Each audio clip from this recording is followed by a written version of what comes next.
Magandang araw po mga ka-recap and welcome back po sa ating channel. Ngayon po ay ipagpapatuloy po natin ang kwento ni Vlad ng Sora.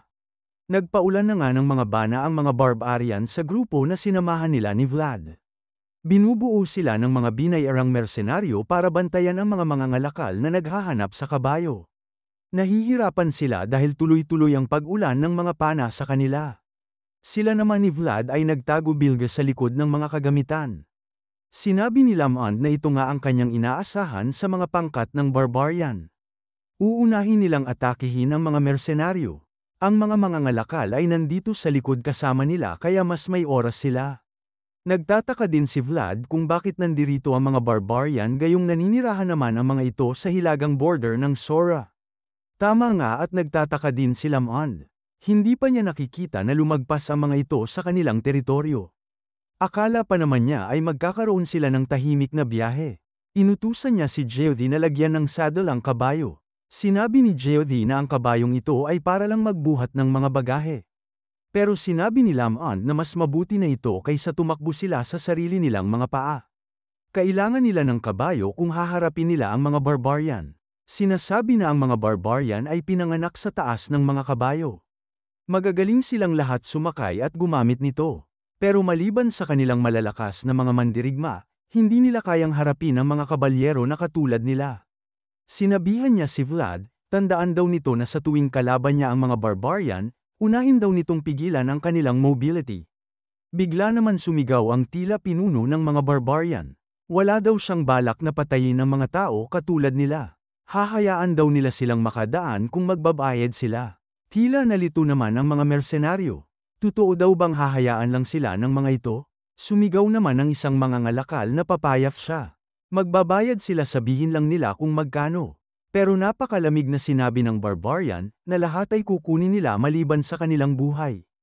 Nanlaki ang mga mata ng mangangalakal.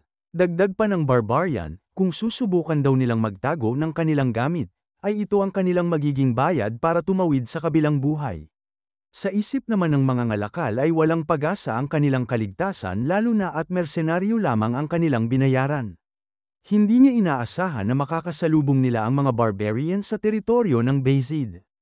Pero kaligtasan nila ang dapat mauna pero hindi siya sigurado kung makapagkakatiwalaan ba ang salita ng isang barbarian. Tumingin ang isang barbarian sa kanilang pinuno at binigyan siya nito ng senyales para simulan ang pagkuha sa kanilang mga gamit. Sinimulan na nga nila ang pagkiles. Nag-aalala sa Vlad nang mapansin na niya ito. Hindi daw niya sila gusto. Sinabi naman ni Lamond sa kanya na sinubukan din niyang gustuhin ang mga ito dati pero hindi maganda ang kinalabasan. Biglang sinabihan ni Lamond si Vlad na maghanda na at paparating na ang mga barbarian. At dahil hindi niya kayang sumakay ng kabayo, may isang pagkakataon lamang si Vlad. Pero habang papalapit na ang mga kabayo ay biglang napatigil sila. Tila naramdaman nila ang nakakatakot na presensya ni Vlad. Nagpanik ang mga kabayo na tila takot na takot. Nagtataka ang mga barbarian kung ano na ang nangyayari. Hindi ito sinasadya ni Vlad. Sa isip niya ay hindi niya alam bakit ito nangyayari pero nagiging sagabal daw ito sa kanya. Pero biglang sinabi ni Lamond sa kanya na ngayon na ang tamang panahon. Lumabas na sila. Mabilis nga na lumabas sa pagtatago si Vlad at Lamond. Sa isip ni Lamond, hindi ito ang distansya na target niya at hindi rin bumaba ang mga barbarian sa kanilang mga kabayo. Pero ito lamang ang kanilang pagkakataon. Natawa ang isang barbarian, sino naman daw ang dalawang ito? Isang matanda at isang bata. Tapusin daw nila ang mga ito. Mabilis naman na sumugod ang mga barbarian sa kanila. Pero minura sila ni Lamond at sabay na pinalabas ang kanyang aura. Sino daw siya sa tingin nila? Napakabilis lang na pinabagsak ni Lamond ang mga ito. Nagulat ang mga barbarian. Ano daw ang ginagawa ng isang kabalyero sa lugar na ito? Inutusan niya ang mga kasamahan na ilayo ang mga kabayo at gumawa ng distansya papalayo sa kanila. Pero walang ano-ano'y lumabas si Vlad sa kanyang likuran. Hindi daw sila makakatakas. Bagsak ang unang barbarian sa mga kamay ni Vlad. Nasaksihan ito ng isang barbarian at nang nagkatinginan sila ni Vlad ay nakaramdam ito kaagad ng takot. Napakabilis nitong tumakbo papalayo. Pero sumigaw si Lamond kay Vlad na sundan daw siya nito. Hindi naging matagumpay ang kanilang ambush. Kailangan nilang ubusin ang mga barbarian na kaya nila bago ito makabalik at makatawag ng backup. Pero ang pinuno pala ng mga barbarian ay biglang sumugod na kay Lamond. Sinubukan siyang baluan ni Vlad. Naramdaman ito ni Lamond at matagumpay na napigilan ang unang atake ng kalaban. Pero sa isip ni Lamond ay saan naman ang galing ang ganitong kalakas na nilalang? Nabigla din ang barbarian sa lakas na pinamalas ng matanda. Biglang nilabas ni Lamond ang kanyang aura at napagtanto ng barbarian na isang kabalyero ang kanyang kaharap. Napahanga din si Lamond dahil hindi rin nakaramdam ng pangamba ang barbarian kahit alam nito na isa siyang kabalyero. Hindi daw siya isang kalaban na kaya niyang matalo ng madali. Biglang sumigaw si Lamond kay Vlad. Tumakbo daw ito at tulungan ang mga tao. Tatakas daw ang mga mersenaryo kapag nakakita ng pagkakataon.